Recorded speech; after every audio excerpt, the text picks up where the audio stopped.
Good morning, everybody. Uneducated Economist here. I kind of want to do a follow-up video to the video I was talking about yesterday with the lumber prices, because I got a lot of response from people saying that the lumber prices are due to inflation and that the lumber prices are up because so many people are building homes outside of the city. Now, these are the two arguments that I hear about. Now, the first one, the inflation one, I could really believe this because there's a lot of money going into building construction right now. And if you think about it, like if you could borrow money for the 2x4 and you don't care about the price, but just whether or not you can make the bottom line payment, you really don't care what the price is. The only thing that matters is what your monthly payment is.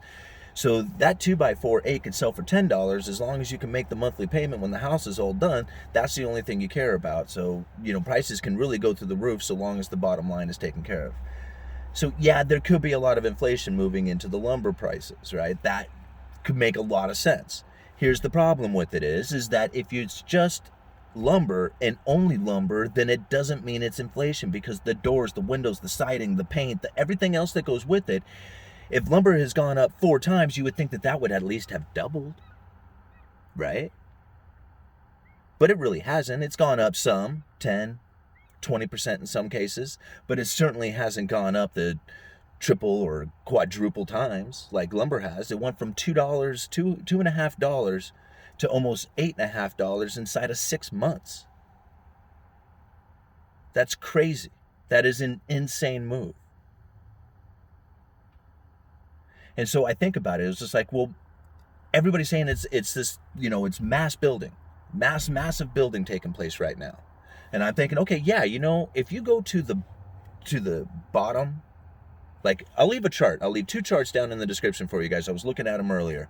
One of them is for the Federal Reserve new permit issuance, and the other one is for new starts, residential. And there was a huge spike right at the pandemic, right as everything got locked down. The returning spike is huge. It is massive. There is, I can't imagine how much work went into that little move. It's not even little, it's big, inside of the 6-month period. But the level that it returned us to is just where we were before the whole pandemic kicked in. We're just back to where we were.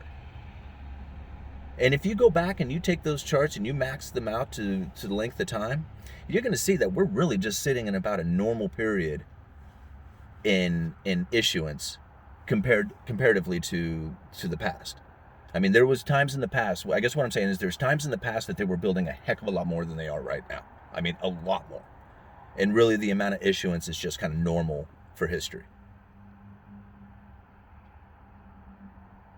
So now that's what I think about. It was just like, so if there's really not just this huge spike, a giant spike, more houses being built now than any other time in history, that wouldn't necessarily be the demand kicking in, right?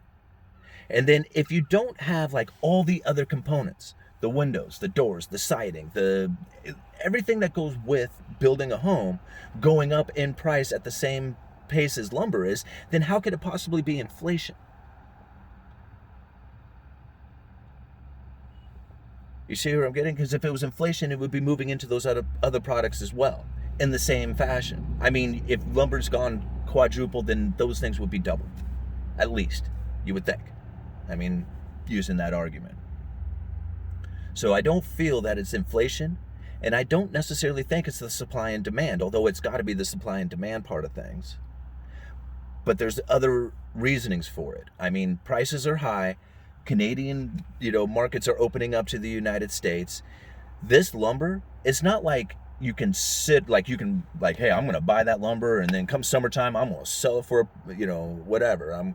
It doesn't work like that. It's January contracts, right?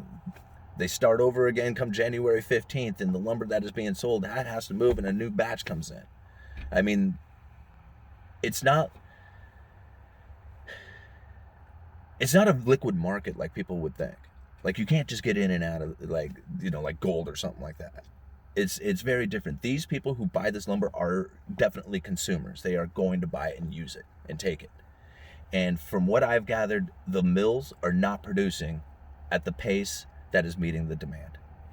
And that makes me question why. Why are they not? I mean, it could be the COVID thing. It could be like, hey, we're taking these huge precautions and, tighter, more distancing in the mills and stuff like that. I maybe.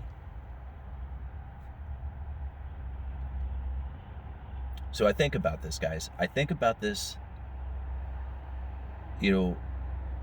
what this is going to lead into the future and what could possibly come through a downturn.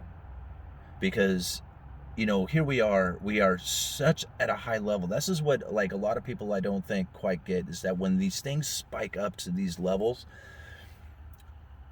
the return, because it goes from overvalued to undervalued, these things happen. It cycles. Nothing goes up forever. And when you have this continuous tick up, and then it crashes, it can take so much out.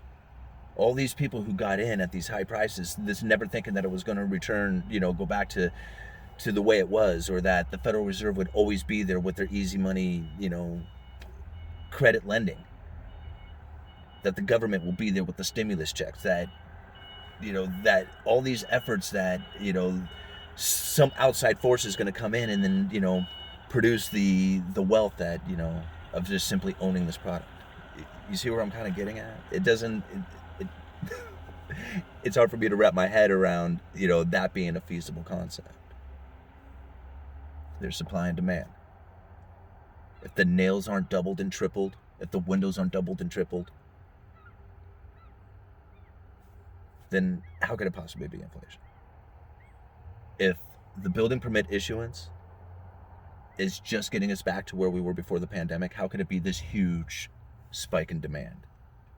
Other than, that return from the bottom was pretty significant. I don't know, guys. So those are my arguments to that. Hope you guys have a good morning. Uneducated Economist, you guys let me know.